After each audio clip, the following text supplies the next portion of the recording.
بسم اللہ الرحمن الرحیم۔ قرآن پاک کی تفسیر کے سلسلے میں اس سے پچھلی نشست میں ہم بات کر رہے تھے کہ اللہ تعالی کی پناہ سب سے اچھی چیز ہے بندہ جسے اپنی زندگی میں حاصل کر سکتا ہے، اور جہاں تک ہو سکے ان دعاؤں کو یاد کرنا چاہیے، معمول بنانا چاہیے، اور اس علم کو حاصل کرنے کی کوشش کرنی چاہیے کہ نبی کریم صلی اللہ علیہ وسلم نے کن الفاظ کے ذریعے اور کن چیزوں سے اللہ تعالی کی پناہ مانگی، اور بار بار حق تعالی شانہ کی بارگاہ میں یہ دعا کی کہ خدایا ان چیزوں سے مجھے اپنی پناہ میں لے لے۔ اور پچھلی نشست میں آپ سے عرض کیا گیا تھا کہ ان دعاؤں کو دو حصوں پہ منقسم کیا جا سکتا ہے۔ ایک حصہ تو وہ تھا جو چل رہا تھا اور چل رہا ہے کہ نبی کریم صلی اللہ علیہ وسلم نے عمومی طور پر جو استعاذہ کی دعائیں مانگی ہیں وہ کیا ہے، اور اس کا دوسرا حصہ وہ ہے جس میں جناب رسول اللہ صلی اللہ علیہ وسلم نے خاص چیزوں سے اللہ کی پناہ مانگی ہے، اگرچہ اس دوسرے حصے کی کچھ روایات آج کی نشست میں شامل ہیں، مگر وہ مستقل ایک علیحدہ موضوع ہے، اور انشاءاللہ آئندہ نشست میں اس دوسرے حصے پر بات کریں گے۔ پہلے حصے کی تکمیل کرنے کے لیے اگر آپ کے ذہن میں ہو تو ہم نے آخری بات جو عرض کی تھی وہ یہ تھی کہ رسول اللہ صلی اللہ علیہ وسلم جب کوئی لباس پہنتے تھے اور نیا لباس ہوتا تھا تو آپ اس قمیص کا، چادر کا، عمامہ تھا، کوئی بھی چیز تھی اس کا نام لیتے تھے اور یہ فرماتے تھے کہ اللہم لک الحمد کما، اے پروردگار ساری تعریفیں آپ کے لیے ہیں،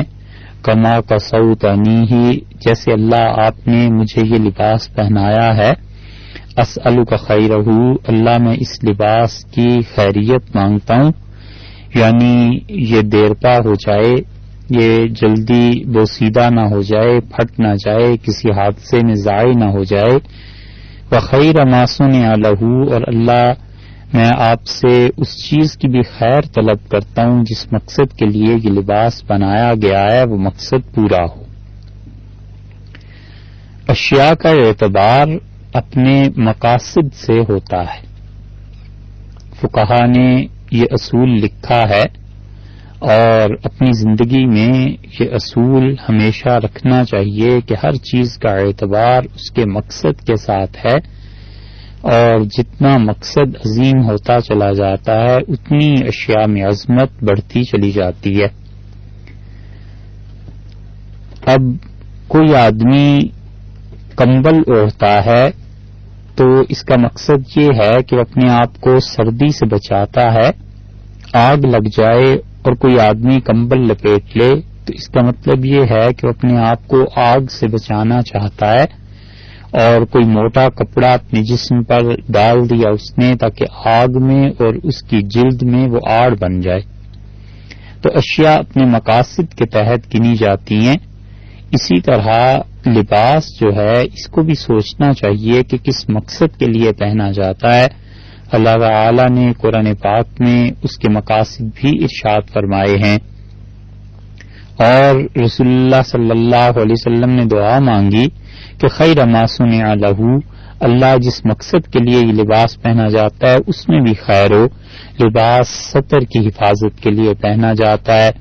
لباس اس لیے پہنا جاتا ہے کہ اس سے اللہ کے انعامات کا اور اللہ تعالی کے احسانات کا اظہار ہو، اور لباس موسم سے تحفظ کے لیے بھی پہنا جاتا ہے، اس لیے کہ یہ جسم، یہ صحت، یہ کسی شخص کی بھی ذاتی ملکیت نہیں ہے، یہ اللہ نے جسم دیا ہے، اللہ تعالی نے صحت دی ہے، اور اس کی حفاظت بھی ضروری ہے۔ ایک آدمی گرمی کے موسم میں اپنی حفاظت گرمی سے نہیں کرتا، ایک شخص سردی سے حفاظت نہیں کرتا اور خام خواہ بے احتیاطی سے زکام ہو جاتا ہے، بخار ہو جاتا ہے، اور باوجود استطاعت کے، باوجود کسی عذر کے نہ ہونے کے وہ اپنی صحت کا خیال نہیں رکھتا، تو اس کا مطلب یہ ہے کہ یہ جسم جو سرکاری مشینری ہے اللہ تعالی نے اسے دیا ہے، یہ اس میں خیانت کا مرتکب ہو رہا ہے اور خدا کے ہاں اس پہ پوچھ ہوگی۔ جتنی بھی سرکار کی چیزیں ہیں ان کی حفاظت اور احتیاط ان میں برتنا اس لیے بھی ضروری ہے کہ یہ چیزیں میری اپنی نہیں ہیں، انسان سوچے جس مالک کی ہیں اس نے حفاظت کا حکم دیا۔ اور پھر نبی کریم صلی اللہ علیہ وسلم نے ارشاد فرمایا وَأَعُوذُ بِكَ مِن شَرِّهِ، اللہ میں آپ کی پناہ چاہتا ہوں اس لباس کے شر سے، یعنی لباس پہنے اور اتراتا پھرے، لباس پہنے اور دوسروں پر روب جمائے، لباس اس نیت سے پہننا کہ لوگ دیکھیں اور میری تعریف کریں یہ حرام ہے، اور لباس اس نیت سے پہننا کہ کوئی دیکھے تو اسے بھی احساس ہو کہ اللہ نے مجھ پر انعام کیا ہے، میں اللہ تعالی کے انعام کے اظہار کے لیے پہنتا ہوں، اللہ نے جو فضل فرمایا ہے اس کے اظہار کے لیے پہنتا ہوں، یہ ثواب ہے۔ بظاہر معمولی سی بات ہے، لیکن نیت کا تغیر اور نیت کا بدلنا وہ بال برابر فرق ہوتا ہے، لیکن مشرق سے مغرب کا فرق پڑ جاتا ہے اور جنت سے جہنم کا فرق پڑ جاتا ہے۔ نیت انسان کو درست کرنی چاہیے اور مسلسل اس بات کی پریکٹس ساری زندگی کرتا رہے کہ میری نیت کیا ہے، کس معاملے میں کیا کام کر رہا ہوں۔ ایک بہت بڑے محدث تھے سفیان ثوری رحمۃ اللہ علیہ، وہ حدیث پڑھانے کے لیے اپنے شاگردوں کے پاس آئے اور بیٹھے، تو جب انہوں نے پڑھانا شروع کیا تو کسی نے ان سے عرض کیا کہ حضرت آپ نے قمیص الٹی پہن لی، اسے سیدھا کر لیجئے۔ تو انہوں نے اپنی قمیص کو دیکھا، واقعی الٹی تھی،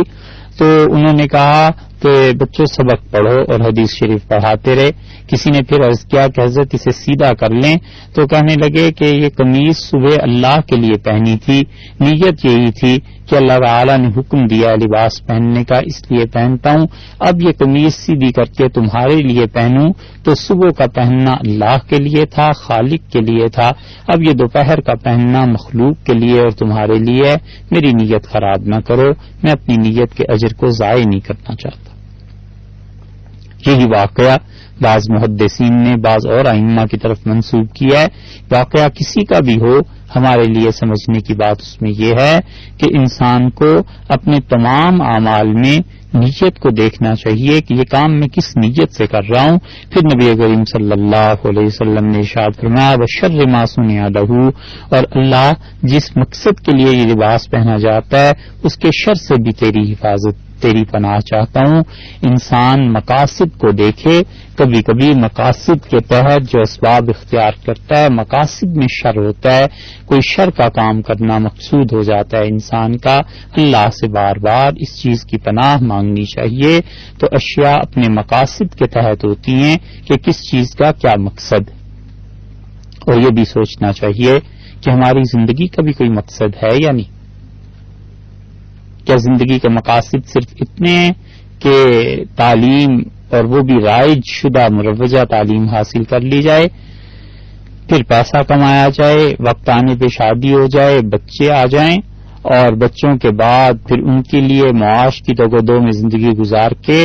اور مٹی میں جا کے مل جائے قبر میں؟ کیا یہ زندگی کا مقصد ہے؟ نبی کریم صلی اللہ علیہ وسلم نے ایک اور معاملے میں اللہ تعالی سے پناہ طلب کی۔ حضرت عائشہ رضی اللہ عنہا کی روایت ہے، ترمذی میں آتا ہے، وہ فرماتی ہیں کہ میں جناب رسول اللہ صلی اللہ علیہ وسلم کے پاس تھی اور رات کو میری آنکھ کھلی تو میں نے آپ کا بستر دیکھا، آپ اس پہ نہیں تھے اور اندھیرا شدید تھا، اور میں نے آپ کو ڈھونڈنا چاہا، نکلی اور مسجد نبوی میں جو ساتھ ہی تھی پہنچی، اور میں زمین پہ ٹٹول رہی تھی کہ کہیں نبی کریم صلی اللہ علیہ وسلم کھڑے ہوں، نماز میں ہوں، کسی حالت میں، تو میرا ہاتھ ان پر پڑ جائے گا،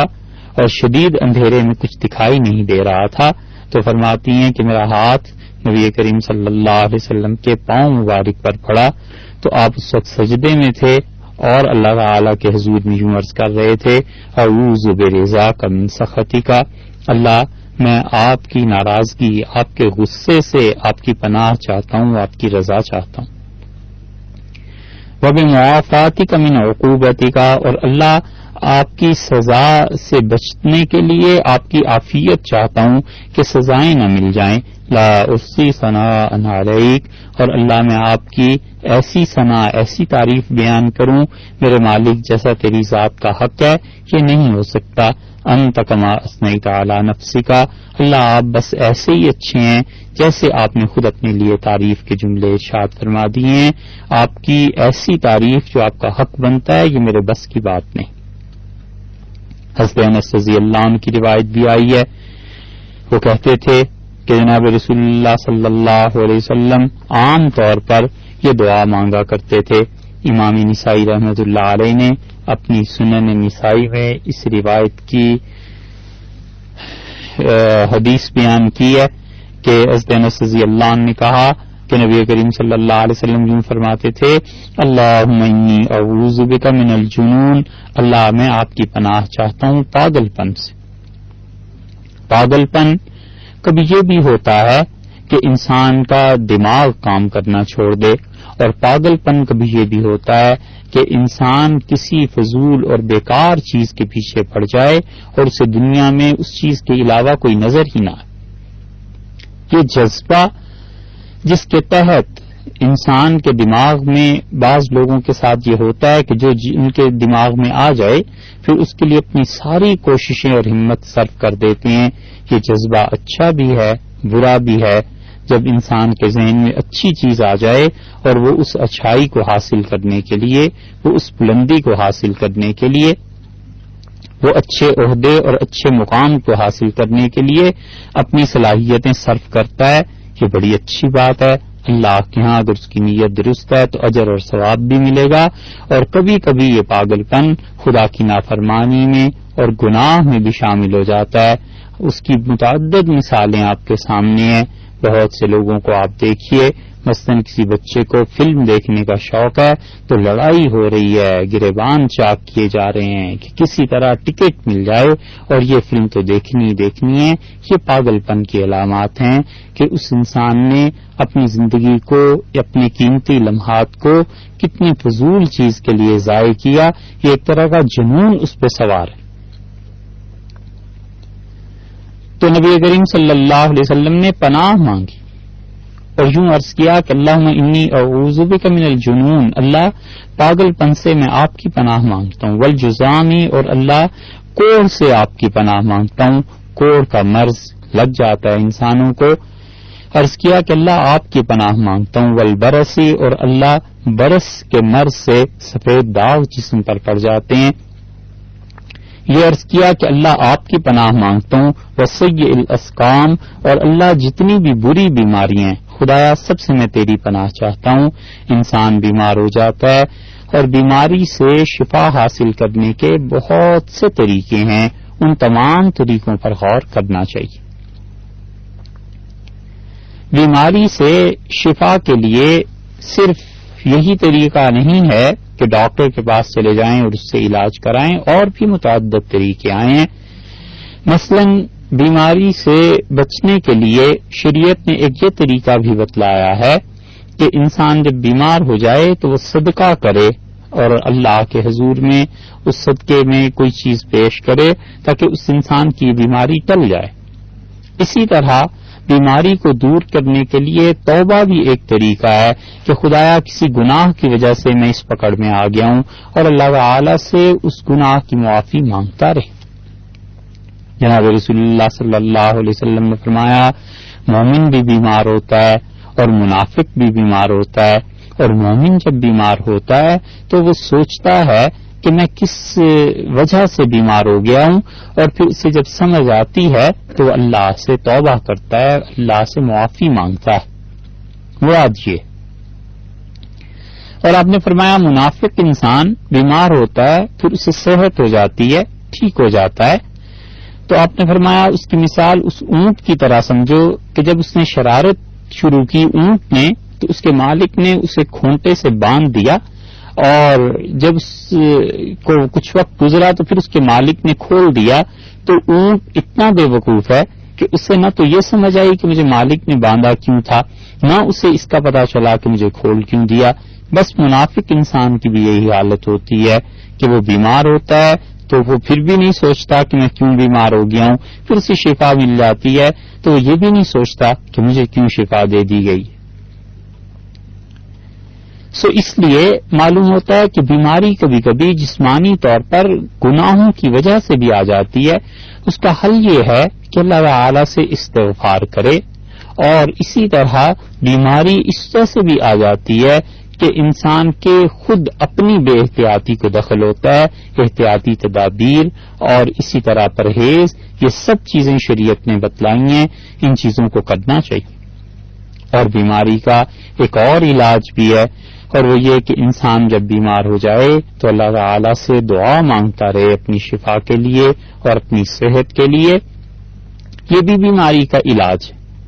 اسی حدیث میں یہ آیا ہے کہ نبی کریم صلی اللہ علیہ وسلم نے 4 چیزوں سے اللہ کی پناہ مانگی ہے، پاگل پن سے، کوڑ سے، برس سے، اور آخر پہ تو نہایت وسیع بات ارشاد فرمائی ہے، بہت جامع بات ارشاد فرمائی کہ وہ سیء الاسقام، اور اللہ جتنی بھی بری بیماریاں ہیں، تو ظاہر ہے کہ بیماریاں ساری بری ہوتی ہیں، تو فرمایا اللہ میں آپ سے پناہ مانگتا ہوں تمام بری بیماریوں سے۔ اور دعا سے شفا کا مل جانا حدیث میں متعدد جگہ پر آیا ہے۔ حضرت اویس قرنی رحمۃ اللہ علیہ جو جلیل القدر تابعی تھے، یمن کے رہنے والے تھے، نبی کریم صلی اللہ علیہ وسلم نے ان کی تعریف فرمائی، اور حضرت علی اور حضرت عمر رضی اللہ عنہما سے یوں فرمایا کہ اگر تمہاری ملاقات ہو ان سے تو ان سے اپنے لیے دعا کرانا اور میری امت کے لیے ان سے دعا کرانا۔ یہ صحیح مسلم کی روایات میں آتا ہے کہ حضرت عمر رضی اللہ عنہ کی ملاقات حضرت انس حضرت عباس رحمۃ اللہ علیہ سے ہوئی، اور نبی کریم صلی اللہ علیہ وسلم نے فرمایا کہ اویس کو تم اس طرح پہچانو گے کہ انہیں برس سفید داغ جسم پر پڑ گئے تھے، اور انہوں نے اللہ تعالی سے دعا کی کہ ان کی یہ بیماری ٹھیک ہو جائے، تو اللہ نے ان کی دعا کو سن لیا اور ان کی بیماری ٹھیک ہو گئی، اور ان کے جسم پر صرف ایک داغ رہ گیا ہے ہتھیلی کے برابر۔ اسی لیے حضرت عمر رضی اللہ عنہ کی جب یمنیوں سے ملاقات ہوئی حج کے موقع پر، تو آپ نے فرمایا تم میں سے کوئی ایسا ہے جس کو برس کا مرض ہو گیا تھا اور پھر اللہ نے دعا سے اسے ٹھیک کر دیا؟ تو حضرت عباس رحمۃ اللہ نے فرمایا حضرت نہیں، وہ آدمی ہوں۔ فرمایا آپ کے جسم پر ایک ہتھیلی کے برابر داغ رہ گیا؟ تو انہوں نے عرض کیا جی میں وہی ہوں۔ تو حضرت عمر رضی اللہ عنہ نے ان سے کہا کہ نبی کریم صلی اللہ علیہ وسلم نے آپ سے دعا کے لیے کہا تھا، اور آپ میرے لیے بھی اور اس امت کے لیے دعا کیجیے۔ یہ صحیح احادیث میں ہے۔ حضرت اویس قرنی رحمۃ اللہ علیہ جلیل القدر تابعین میں سے تھے۔ باقی ان کے متعلق یہ کہنا کہ انہوں نے اپنے دانت توڑ لیے تھے جب انہیں اطلاع ملی کہ رسول اللہ صلی اللہ علیہ وسلم کے احد میں دانت شہید ہو گئے اور انہوں نے توڑ لیے تھے، یہ تو سب جھوٹ ہے، کہیں کسی کتاب میں ایسے نہیں آئے۔ اویس قرنی رحمۃ اللہ علیہ کی ساری سوانح میں سرے سے یہ بات ہے ہی نہیں، نہ ہی انہوں نے کبھی ایسی کوئی حرکت کیا کہ پتھر لے کے دانت توڑ دیوں، اور یہ بات انہوں نے کی ہو۔ ان کی روایات میں، ان کی سیرت میں کہیں اس واقعے کا ذکر نہیں۔ البتہ وہ جو بات ہم نے آپ سے عرض کی، صحیح مسلم کی روایت میں آتا ہے کہ بیماری کی شفا اللہ نے انہیں دعا کے ذریعے دی ہے، تو دعا مانگنی چاہیے، اس سے بھی بیمار کو شفا مل جاتی ہے۔ اور دیکھیے اس روایت میں نسائی کی کہ نبی کریم صلی اللہ علیہ وسلم نے بیماریوں سے اللہ کی پناہ مانگی۔ حضرت عبداللہ ابن عباس رضی اللہ عنہما کی روایت ہے کہ جناب رسول اللہ صلی اللہ علیہ وسلم حضرت حسن اور حضرت حسین رضی اللہ عنہما پر یہ کلمات پڑھ کر دم فرماتے تھے۔ ترمذی کی روایت میں یہ آیا ہے، حدیث کی باقی کتابوں میں آیا ہے کہ یہ دونوں بھائی سیدنا حسن اور سیدنا حسین رضی اللہ عنہما گزر رہے تھے، تو نبی کریم صلی اللہ علیہ وسلم نے فرمایا ارے ان دونوں کو پکڑ کے میرے پاس لاؤ، تو ان بچوں کو لایا گیا، اور آپ نے فرمایا کہ میں تمہیں دم کر دیتا ہوں، اور میں وہ بات تم پر دم کروں گا وہ چیز پڑھ کے پھونک دیتا ہوں جو حضرت ابراہیم علیہ السلام میرے جد امجد اپنے بیٹے حضرت اسحاق اور حضرت اسماعیل علیہ السلام پر پڑھا کرتے تھے.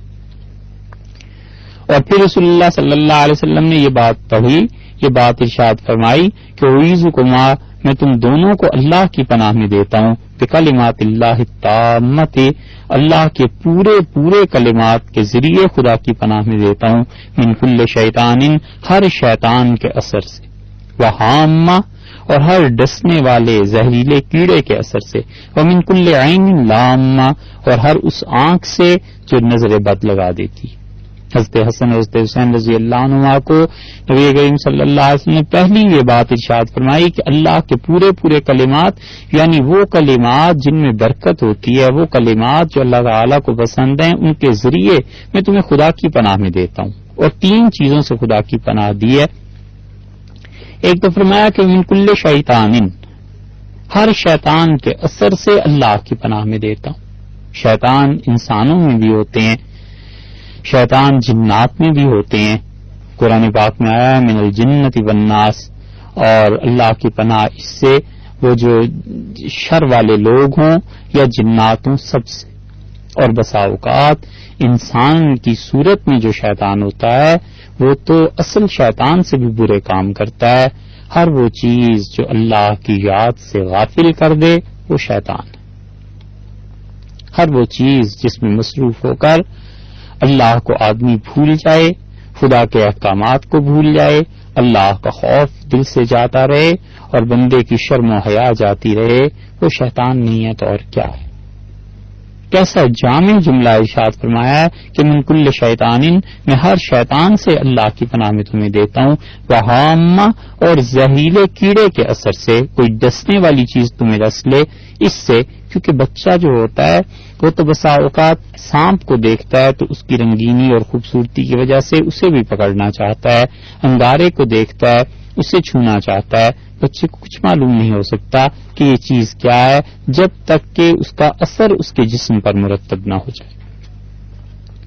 اور پھر ارشاد فرمایا من کل عین لامہ، اور میں تمہیں ہر نظر بد سے جو لگ جاتی ہے اس آنکھ سے اللہ کی پناہ میں دیتا ہوں. نظر لگ جایا کرتی ہے، نظر کا اثر ہوتا ہے اور بہت شدید اثر ہوتا ہے. ان چیزوں سے اللہ کی پناہ مانگتے رہنا چاہیے.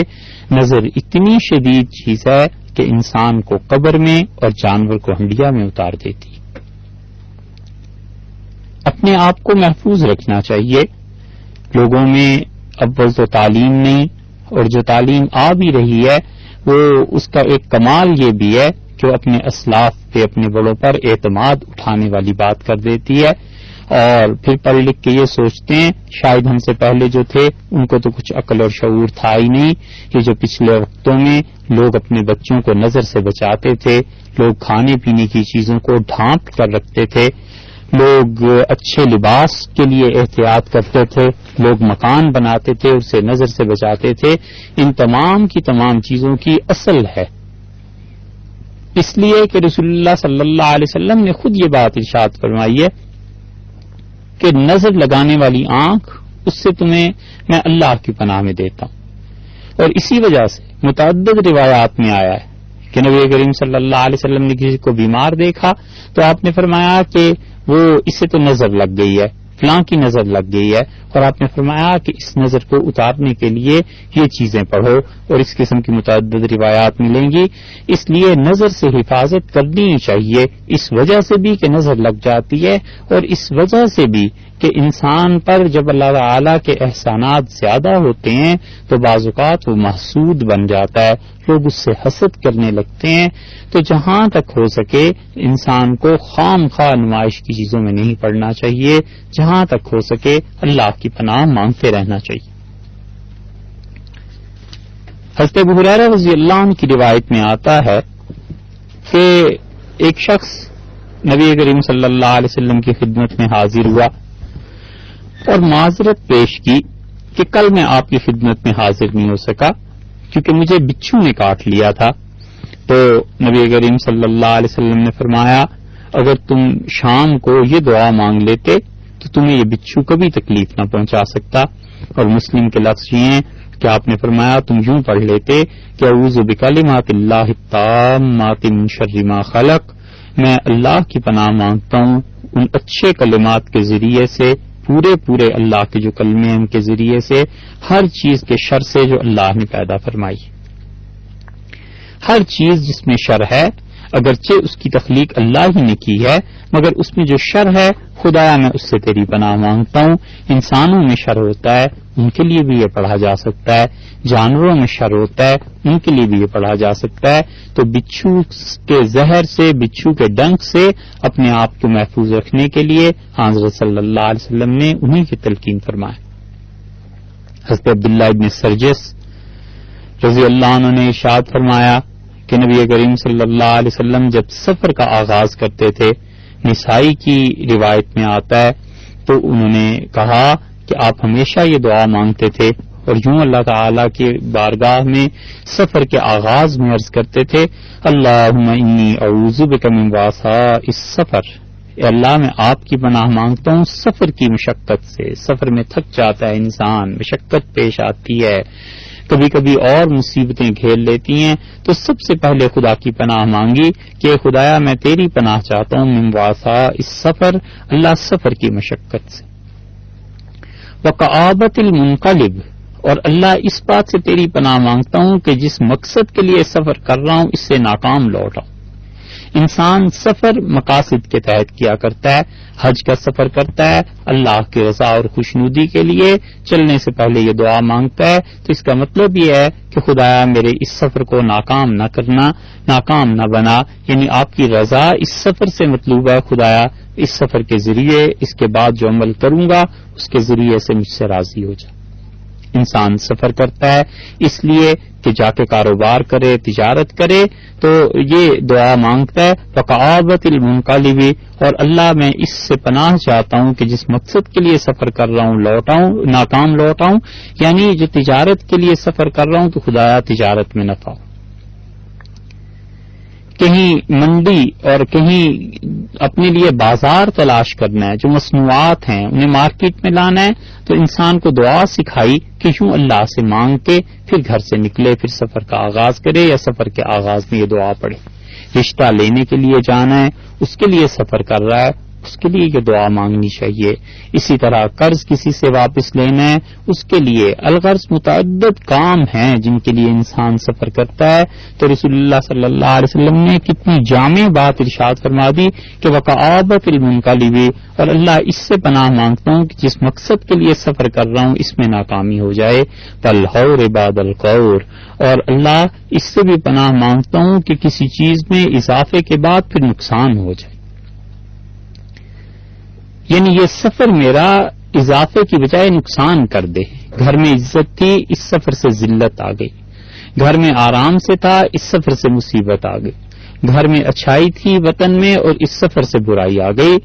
تو حور بعد القور، اللہ کسی بھی چیز میں اضافے کے بعد اس کے نقصان سے تیری پناہ مانگتا ہوں۔ ودعوت المظلوم، اور اللہ اس بات سے پناہ مانگتا ہوں کہ مظلوم کی بد دعا مجھے لگ جائے۔ یہ ظلم اتنی بری چیز ہے، اتنی بری چیز ہے، اللہ کی ہمیشہ اس سے پناہ مانگتے رہنا چاہیے۔ مظلوم کوئی بھی ہو، کسی پہ کوئی بھی ظلم کرتا ہے، اللہ کے ہاں اس کی بڑی شدید پکڑ ہے۔ والدین اولاد پر ظلم کریں اور اولاد والدین پر ظلم کرے، دوست ایک دوسرے پر ظلم کریں، رشتہ دار ایک دوسرے پر ظلم کریں، اسی طرح مزدور اپنے مالک پر ظلم کرے اور مالک مزدوروں پر ظلم کرے، یہ سب کی سب چیزیں ایسی ہیں جو اللہ کے عذاب کو بڑی جلدی کھینچنے والی۔ ظلم سے بڑی کوئی چیز ایسی نہیں ہے جو خدا کے عذاب کو حرکت میں لے آئے۔ ظلم سب سے بڑی چیز ہے جس کی وجہ سے خدا کا عذاب اور خدا کا غضب نازل ہو جاتا ہے۔ اپنے آپ کو ہمیشہ ظلم کرنے سے بچانا چاہیے۔ رسول اللہ صلی اللہ علیہ وسلم نے یہ نہیں کہا کہ اللہ مسلمان کی بد دعا سے پناہ مانگتا ہوں، یہ فرمایا گیا کہ اللہ مظلوم کی بد دعا سے پناہ مانگتا ہوں۔ کافر پر ظلم بھی حرام ہے۔ کسی عیسائی، یہودی، ہندو، سکھ، کسی ایسے غیر مسلم پر بھی ظلم کرنا جس نے کوئی کچھ بگاڑا نہیں ہے، ظلم اس پر بھی ظلم ہے۔ کسی پہ ظلم نہیں، حتیٰ کہ جانوروں تک پہ ظلم ہے۔ اپنے آپ کو بچانا چاہیے اس سے۔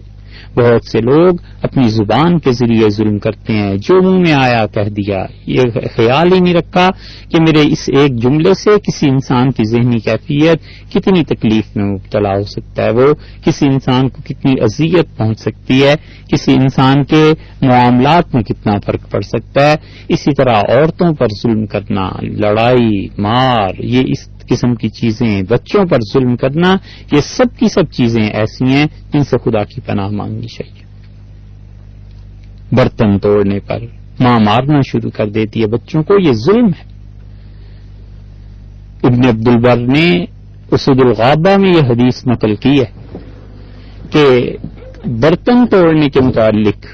نبی کریم صلی اللہ علیہ وسلم نے فرمایا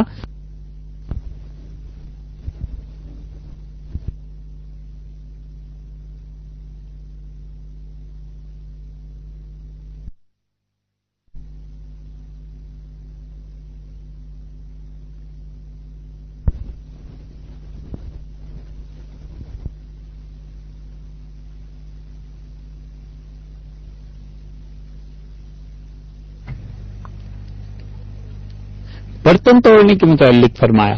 ارشاد فرمایا کہ جس طرح انسانوں کی عمریں مقرر ہیں اسی طرح برتنوں کی بھی عمریں مقرر ہیں۔ تو جیسے انسان کو موت آ جاتی ہے، برتن بھی ٹوٹ جاتا ہے، برتن کے ٹوٹنے پہ بچوں کو برا نہ کہو، کسی کو برا نہ کہو۔ اور مائیں بچوں کو مارتی ہیں اور تانے اور کوسنے، اور خاص طور پر یہ بات کہ یہ برتن تو میرے والدین کے گھر کے تھے اور تمہارے باپ کے بنے ہوئے تھے، آپ کے والد نے بنائے تھے، کیسے توڑ دیا، یہ سب کی سب چیزیں ظلم میں شامل ہیں اور اللہ کی پناہ مانگنی چاہیے۔ قیامت میں اس کا بھی حساب ہوگا۔ ماں باپ ہو جانے کا مطلب یہ نہیں ہے کہ اولاد ان کے لیے کوئی زر خرید غلام ہو گئی ہے، انہیں بھی اللہ نے زندگی دی ہے، اللہ نے ان بچوں کو بھی عزت نفس کے احساس سے مشرف فرمایا ہے۔ قیامت میں خدا کے یہاں اس پہ بھی پوچھ ہوگی۔ وسوء المنظر، اور رسول اللہ صلی اللہ علیہ وسلم نے فرمایا خدایا میں اس سے بھی تیری پناہ مانگتا ہوں کہ میں بری کوئی چیز دیکھوں، فی الاہل والمال والولد، اے خدایا مجھے اپنے گھر والوں میں، اپنے مال میں، اپنی اولاد میں جب میں واپس آؤں تو کوئی بری چیز دیکھنے کو ملے، خدایا اس سے تیری پناہ مانگتا ہوں۔ مال تباہ ہوا ہو، اولاد کو اس حال میں دیکھے جو حال اچھا نہیں ہے، گھر والوں کو کسی ایسی حالت میں دیکھے جس کی وجہ سے اس کی طبیعت پر پژمردگی، افسردگی چھا جائے، تو سب چیزوں سے رسول اللہ صلی اللہ علیہ وسلم نے دیکھیے کتنی خوبصورت الفاظ میں اللہ کی پناہ مانگی ہے۔ یہ دعا یاد رکھنی چاہیے۔ آپ نے فرمایا اللہم انی اعوذ بک من وعثاء السفر، اے اللہ میں آپ کی پناہ مانگتا ہوں سفر کی مشقت سے، وکآبۃ المنقلب، اور اللہ اس سے کہ جس مقصد کے لیے سفر کر رہا ہوں میرا مقصد ناکام ہو جائے، والحور بعد القور، اور اللہ کوئی بھی چیز جس میں اضافے کے بعد نقصان ہو جائے میں تیری پناہ مانگتا ہوں، ودعوت المظلوم، اور اللہ مظلوم کی بد دعا سے تیری پناہ چاہتا ہوں، وسوء المنظر فی الاہل والمال والولد، اور اللہ اپنے گھر والوں میں، اپنے مال میں، اولاد میں کوئی خرابی مجھے نظر آئے خدایا ان تمام چیزوں سے تیری پناہ مانگتا ہوں۔ حضرت خولہ رضی اللہ عنہا فرماتی ہیں کہ رسول اللہ صلی اللہ علیہ وسلم سے میں نے سنا، آپ ارشاد فرماتے تھے کہ جو شخص سفر میں کسی جگہ ٹھہرے اور یہ دعا پڑھ لے تو کوئی چیز اسے نقصان نہیں پہنچا سکے گی حتیٰ کہ وہ اس جگہ سے نکل جائے گا، یعنی یہ کہ وہ اپنے سفر کو ختم کر کے اپنے اصل مقام کی طرف لوٹ جائے۔ مسلم کی روایت میں آتا ہے کہ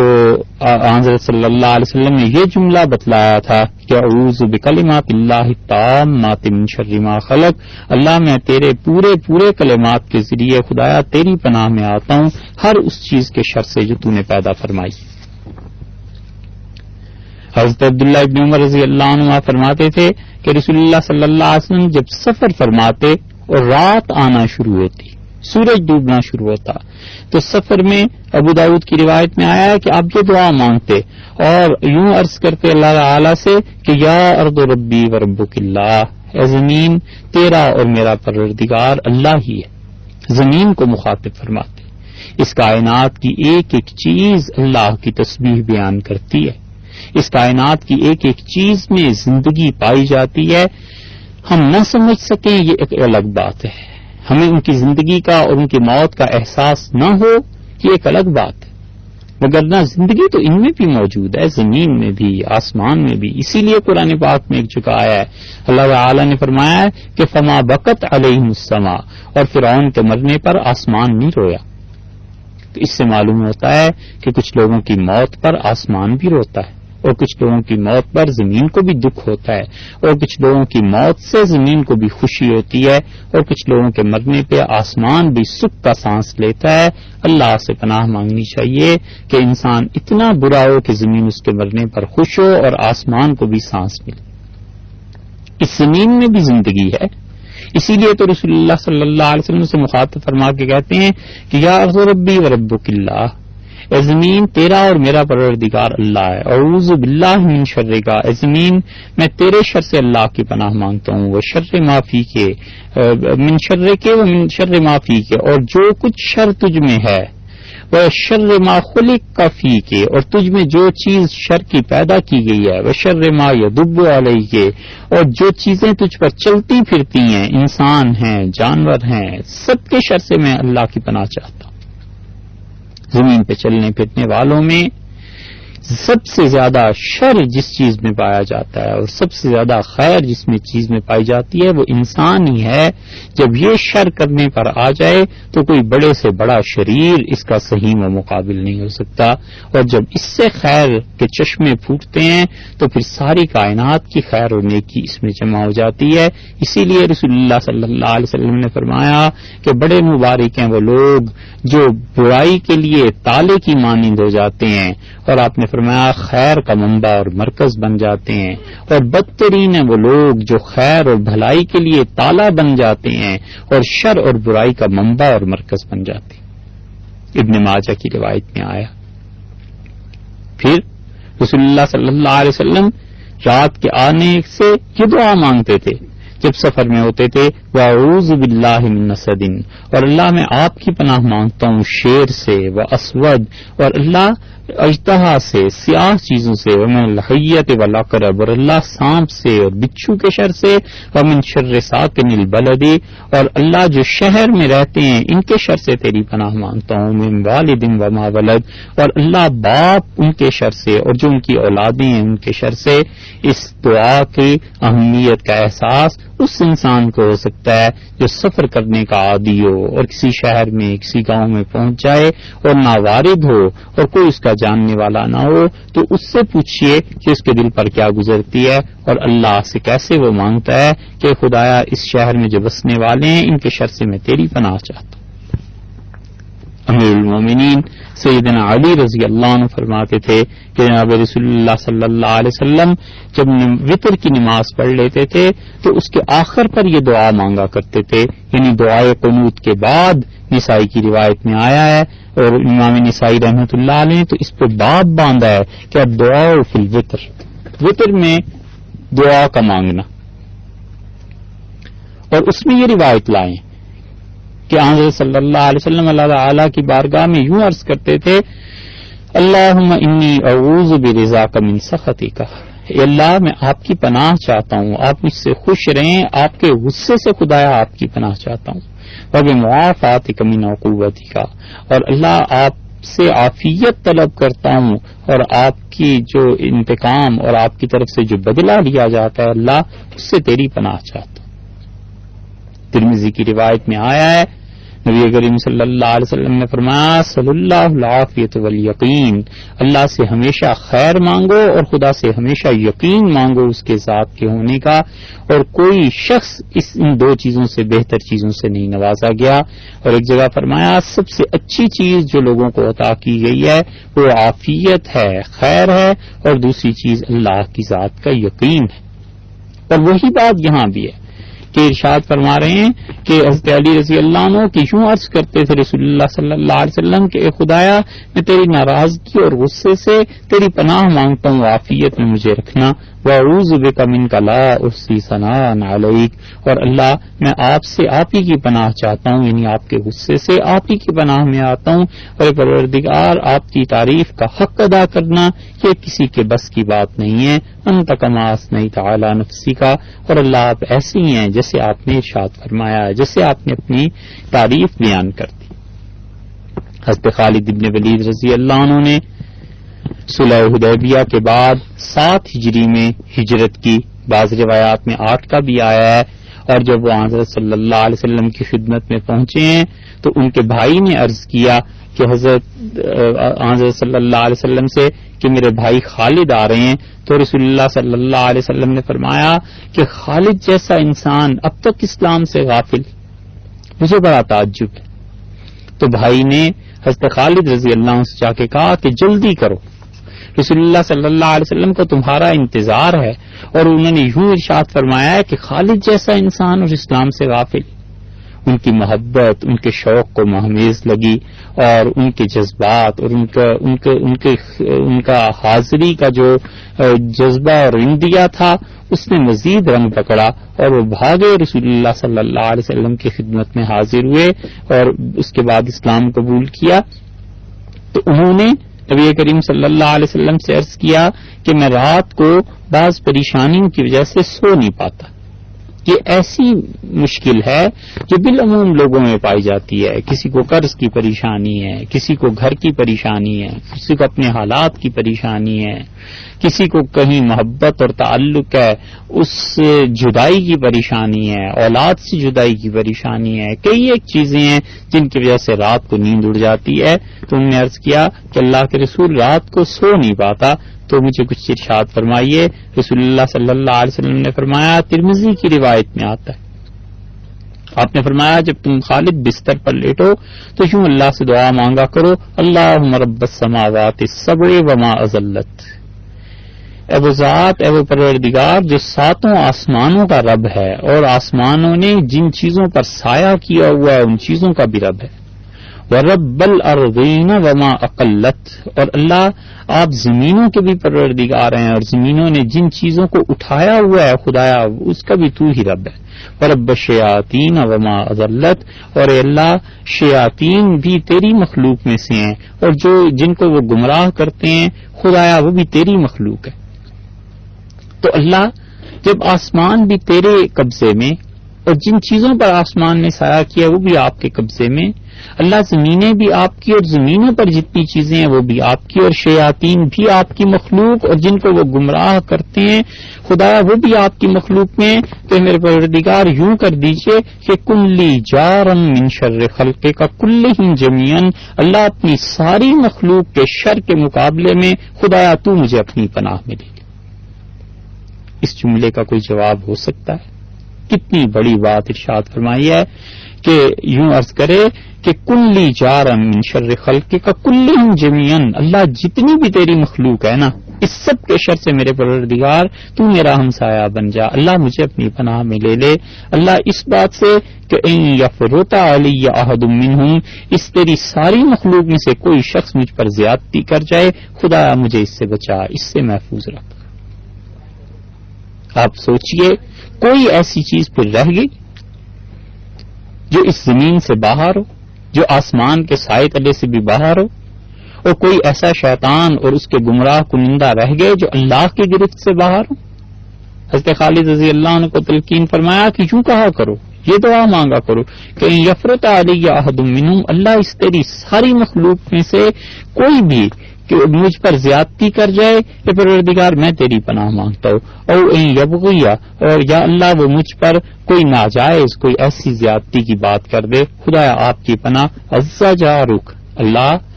عز جارک جو آپ کا ہمسایہ ہے وہ بڑا غالب ہے، عز جارک اس کا ایک ترجمہ یہ بھی ہو سکتا ہے کہ خدایا جو آپ کی پناہ میں آ جائے وہ ہر طرح سے محفوظ ہے، وجل ثناؤک،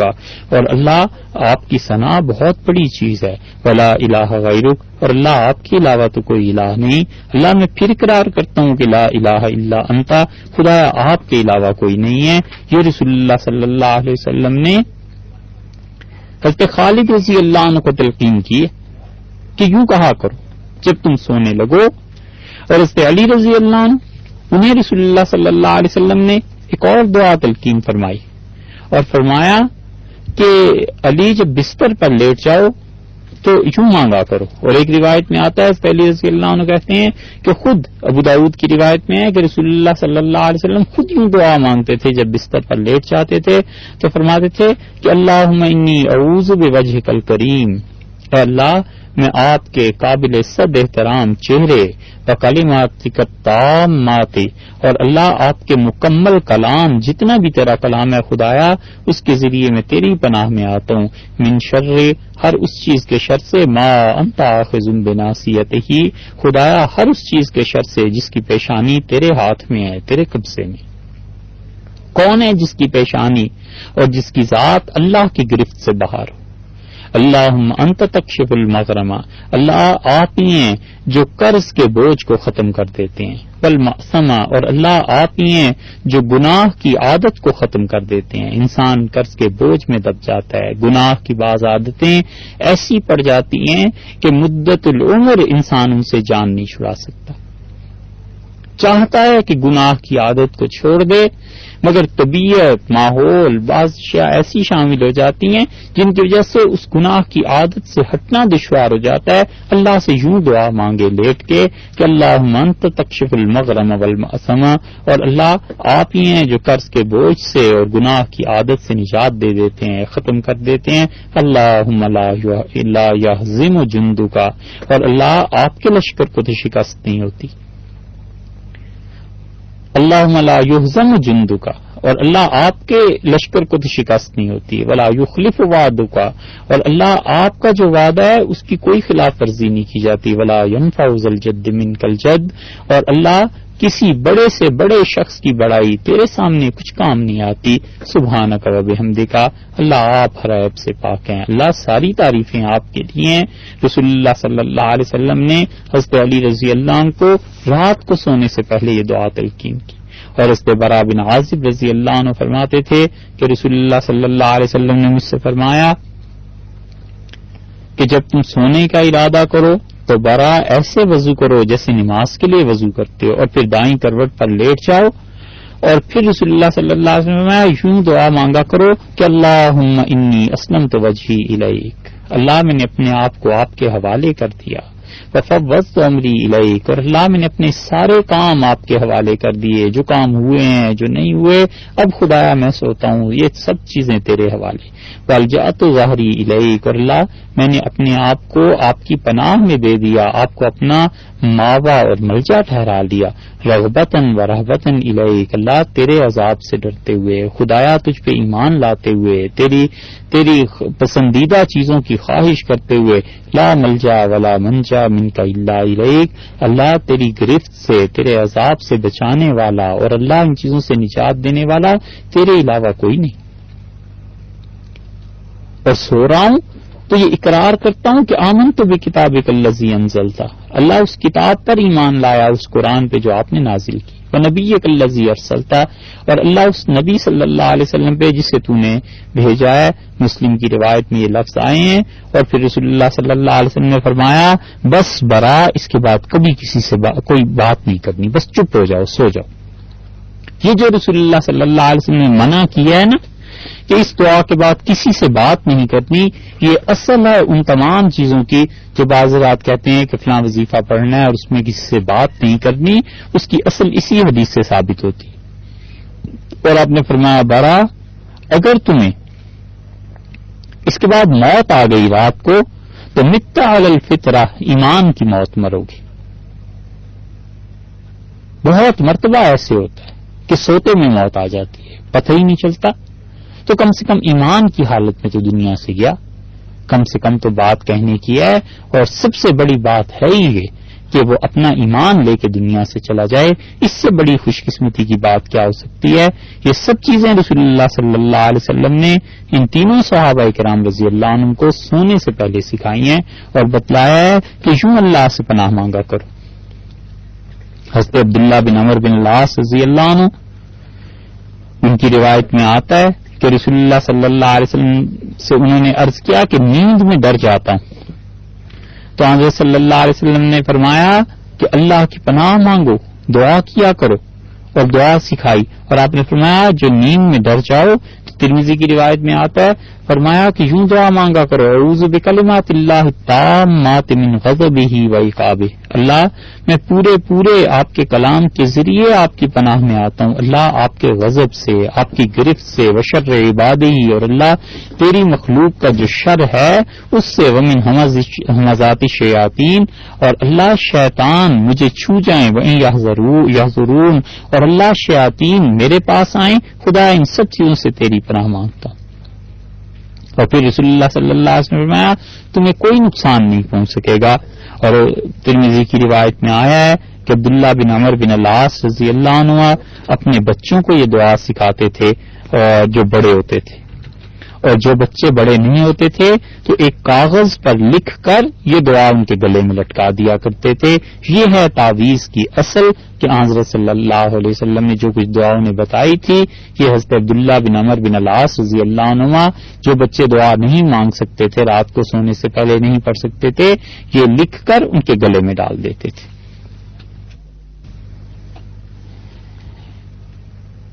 پہلی قسم کی جو عمومی دعائیں تھیں اور جناب رسول اللہ صلی اللہ علیہ وسلم نے جن کے ذریعے اللہ تعالی سے پناہ مانگی ہے، ان میں سے کچھ چیزیں بھی باقی ہیں، وہ تو انشاءاللہ آئندہ نشست میں عرض کریں گے، اور خطوط کافی سارے جمع ہو گئے ہیں اور ان کے جوابات بھی حاضر ہیں۔ ایک خط تو کسی نے کہا ہے کہ قرآن پاک میں کل 15 مقامات پر سجدہ کرنے کا حکم آیا، اور کچھ لوگ کہتے ہیں کہ 15 کی بجائے 14 سجدے کرنے فرض ہیں، تو قرآن پاک میں سجدہ تلاوت جسے کہتے ہیں 14 مقامات پر حنفی فقہا کے نزدیک ہے، 15واں مقام ہمارے نزدیک نہیں ہے۔ 14 مقامات کا مطلب یہ ہے کہ سورہ حج میں ایک سجدہ ہے، 2 سجدے نہیں ہیں، اور سورہ صاد میں سجدہ ہے۔ بعض فقہا جو دیگر مسالک سے تعلق رکھتے ہیں وہ سورہ صاد کے سجدے کو سجدہ نہیں کہتے اور سورہ حج میں 2 سجدے مانتے ہیں، تو شاید اس سے غلط فہمی ہوئی ہوگی کہ سورہ حج کے حاشیے پر آپ دیکھیے تو وہاں لکھا ہے سجدہ تو عند الشافعی، یعنی امام شافعی رحمۃ اللہ علیہ کے نزدیک یہاں پہ سجدہ ہے، سجدہ تلاوت ہے۔ تو 15 سجدے نہیں ہیں، 14 سجدے ہیں، اور 14 سجدے واجب ہیں، کرنے چاہیے۔ دوسرا سوال انہوں نے استخارے کا صحیح طریقہ پوچھا ہے، تو استخارے کا مطلب سمجھنا چاہیے۔ استخارہ کا مطلب یہ ہے کہ اللہ تعالی سے خیر کی دعا مانگنا، یہ استخبارہ نہیں ہے کہ اللہ تعالی سے خیر کی خبر طلب کرنا۔ اسی لیے غلط فہمی اسی سے ہو جاتی ہے کہ لوگ یہ سمجھتے ہیں کہ اب استخارے کے لیے یہ ضروری ہے کسی کوئی خواب بھی آئے گا اور رات ہی کو کرنا چاہیے۔ حضرت صلی اللہ علیہ وسلم کثرت سے استخارے کا حکم دیتے تھے، اتنی زیادہ کہ حضرت جابر بن عبداللہ رضی اللہ عنہ کی روایت میں آیا ہے کہ کما یعلمنا القرآن، جس طرح رسول اللہ صلی اللہ علیہ وسلم ہمیں قرآن پاک کی صورتیں سکھاتے تھے، اسی طرح استخارے کی تلقین فرماتے تھے، اتنا کثرت سے حکم دیتے تھے۔ استخارہ ان کاموں میں کیا جاتا ہے جس کام کے دونوں اطراف برابر ہوں، یعنی اس کام کو کرنا یا نہ کرنا ان دونوں میں ثواب اور گناہ کی بات نہ ہو۔ مراد یہ ہے کہ یہ جیسے کسی آدمی نے حج پہ جانا ہے تو وہ اس پہ تو استخارہ نہیں کر سکتا کہ میں حج پہ جاؤں یا نہ جاؤں، البتہ اس پہ استخارہ کرے گا کہ میں اس مہینے میں جاؤں یا فلاں مہینے میں جاؤں یا فلاں تاریخ کو سفر کروں یا نہ کروں، کیونکہ فرض کیجئے مہینے کی 10 تاریخ کو وہ سفر کرنا چاہتا ہے تو اب اس پہ استخارہ کرے کہ اللہ اس میں اگر خیر ہے تو میں چلا جاؤں، اگر اس میں خیر نہیں ہے تو خدایا میں نہ جاؤں، اتنی سی بات ہے۔ اور رسول اللہ صلی اللہ علیہ وسلم استخارے کے لیے 2 طرح کی باتیں ارشاد فرماتے تھے، ایک تو یہ کہ کوئی آدمی 2 رکعتیں پڑھے اور پھر اس کے بعد اللہ تعالی کی تعریف ان سارے کلمات کے بعد وہ دعا مانگے جو دعا حدیث میں آئی ہے کہ اللہم انی استخیرک بعلمک، کہ اللہ میں آپ کا جو علم ہے، جو تقدیر ہے، اس میں سے خیر کی چیز چاہتا ہوں۔ وہ طویل دعا ہے، حدیث کی کتابوں میں آئی ہے، اسے پڑھنا چاہیے، بس دعا مانگ لی۔ اور دوسری بات ترمذی کی روایت میں آتا ہے کہ رسول اللہ صلی اللہ علیہ وسلم بہت مختصر دعا مانگتے تھے اور اکثر مانگا کرتے تھے کہ اللہم اغفر لی واختر لی، اللہ میرے لیے انتخاب فرما دے، اللہ میرے لیے چوائس کر دے، اللہ میرے لیے چناؤ کر دے۔ تو 2 کام، ایسا کام جس کی دونوں سائیڈز برابر ہوں کہ میں یہ کروں یا نہ کروں، گناہ کے کاموں میں استخارہ نہیں ہو سکتا لیاذ باللہ، حتیٰ کہ کفر کا خدشہ ہے۔ چور کبھی اس پہ بھی استخارہ کرے گا کہ کس گھر میں چوری کروں، یہ تو کفر کی چیزیں۔ اسی طرح بعض لوگوں کو خواب دیکھنے سے مناسبت ہوتی ہے، طبیعتیں اللہ نے اپنی اپنی رکھی، انہیں کبھی خواب میں بھی چیزیں نظر آ جاتی ہیں، اس کا انکار نہیں ہے۔ اور بعض لوگوں کو مدتوں کوئی خواب نہیں آتا، حتیٰ کہ وہ مہینوں کوئی خواب نہیں دیکھتے اور انہیں کوئی چیز نظر نہیں آتی۔ تو حضرت صلی اللہ علیہ وسلم نے یہ تو کہیں نہیں فرمایا کہ اسے خواب میں اطلاع مل جائے گی یا کوئی ایسی بات ہو جائے گی۔ استخارہ تو اللہ سے خیر کی طلب کرنا ہے، کرتے رہنا چاہیے۔ اس کا ایک نتیجہ تو یہ نکلتا ہے کبھی کبھی کہ جن کو خواب سے مناسبت ہوتی ہے انہیں واقعی خواب آ جاتے ہیں، اور خواب کی پھر تعبیر پوچھ لینی چاہیے کسی ایسے آدمی سے جسے اللہ نے گہرے علم یا بڑی عقل سے نوازا ہو۔ اور یا پھر کبھی ایسے ہوتا ہے کہ وہ کام خود بخود اس کے اسباب بنتے یا بگڑتے چلے جاتے ہیں، بس جو بھی پھر نتیجہ نکلے اللہ کی جانب سے سمجھنا چاہیے۔ اور کبھی کبھی ایسے بھی ہوتا ہے کہ انسان کا دل نہیں چاہ رہا ہوتا اور چاہنے لگتا ہے، اور کبھی دل چاہ رہا ہوتا ہے اور پھر نہیں چاہنے لگتا۔ یہ سب استخارے میں چیزیں ہوتی رہتی ہیں، اور غرض یہ بات اچھی طرح سمجھ لینی چاہیے کہ استخارے کا مطلب اللہ سے خیر کی دعا مانگنا ہے، یہ نہیں ہے کہ اس انسان کو کچھ خواب میں نظر آئے۔ حتیٰ کہ فقہا نے یہاں تک لکھا ہے کہ کسی انسان کو خواب میں کوئی چیز نظر آئی اور اس کی عقل میں یہ آتا ہے کہ یہ بات نہیں کرنی چاہیے، اس کے علاوہ اس کے برعکس دوسری سائڈ جو ہے اس کے کرنے میں خیر ہے، تو اسے وہی کام کرنا چاہیے، خواب کو چھوڑ دے۔ کیونکہ ہر شخص ایسا بھی نہیں ہوتا کہ اس کے خواب شیطان کے اثرات سے پاک ہو۔ تو استخارہ کرنے کا مطلب تو یہ ہے۔ اور تیسرا سوال یہ پوچھا ہے کہ ایصال ثواب اور یہ چیزیں سب کی سب، ایصال ثواب میں جتنی رسومات ہیں ان سے اپنے آپ کو بچانا چاہیے، اللہ کی جو مخلوق ہے اس کی خدمت کرنی چاہیے۔ دیگیں پکانا اور کھانے کھلانا لوگوں کو، اس سے کہیں زیادہ ضرورت اس چیز کی ہے کہ جو بچے یتیم ہیں ان کی پرورش کی جائے۔ سردیوں کا موسم آ رہا ہے، کچی جھگیوں میں لوگ بخار میں مبتلا ہو جاتے ہیں، انہیں گرمی کا سامان دینا چاہیے، ان کے لیے کمبل خریدنے چاہیے، ان لوگوں کا خیال کرنا چاہیے، غریبوں کی مدد کرنا، یہ کہیں زیادہ ثواب کے کام ہے بنسبت ان رسومات کے جن رسومات میں مسلمان آج کل مبتلا ہے۔ ایک اور خط جس میں یہ سوال کیا گیا ہے کہ اللہ تعالی تک پہنچنے کی راہ کیا ہے، اور بہت تفصیلی خط ہے، ان کی خدمت میں عرض ہے کہ وہ جوابی لفافہ اس کا بھیج دیں تو انشاءاللہ اس کا جواب لکھ دیا جائے گا۔ اتنے طویل خط کا جواب آسان نہیں ہے اور نہ اتنا مختصر ہے کہ اسے دیا جا سکے، اور اس میں اصولی بات البتہ یہ یاد رکھنی چاہیے کہ اللہ تعالی سے ہمیشہ خیر مانگنی چاہیے، اللہ تعالی سے ہمیشہ اچھائی مانگنی چاہیے، اور اللہ سے ہمیشہ اچھی امید رکھنی چاہیے۔ بدگمانی، مایوسی، ان چیزوں کو قریب نہیں آنے دینا چاہیے، اپنے آپ کو جہاں تک ہو سکے اللہ کے ساتھ جوڑ کر رکھنا چاہیے۔ جوابی لفافہ بھیج دیں تو اس کا جواب ہو جائے گا انشاءاللہ۔ اور دوسری بات یہ ہے کہ جب آپ کو معلوم ہے کہ نماز کا چھوڑنا غلط بات ہے تو کیوں چھوڑتی ہیں نماز کو پابندی سے پڑھنا چاہیے، اس میں کسی کے بتانے کی ضرورت نہیں ہے، اور کسی کے کہے سے کیا ہوگا۔ اللہ کا حکم اگر کوئی انسان نہ سنے اور جسے یہ پتا ہو کہ رسول اللہ صلی اللہ علیہ وسلم نے نماز کی پابندی کی تلقین فرمائی ہے اور اس پہ عمل نہ کرے تو کسی اور کے کہے سے کیا ہوگا۔ اسی طرح جب معلوم ہے کہ کھڑے ہو کر کھانا پینا یہ ناپسندیدہ باتیں ہیں تو پھر ان کو ترک کرنا چاہیے، اور اصول کی بات یہ یاد رکھنی چاہیے کہ کوئی بڑے سے بڑا آدمی بھی کسی کی اصلاح نہیں کر سکتا جب تک کہ عمل کرنے والا خود عمل نہ کرے۔ حضرت صلی اللہ علیہ وسلم نے بھی تو بتلا دیا کہ یہ کام کرو یہ نہ کرو، اب ان کا کوئی امتی اگر اس کام کو نہیں کرتا تو اس میں نبی کریم صلی اللہ علیہ وسلم کا کیا قصور ہے؟ تو عمل کرنے سے تزکیہ ہوتا ہے، اچھے کام خود سے کرنے چاہیے، اور جوابی لفافہ اس کے لیے درکار ہے، اتنے لمبے خط کا جواب نہیں ہو سکتا۔ السلام علیکم ورحمۃ اللہ وبرکاتہ۔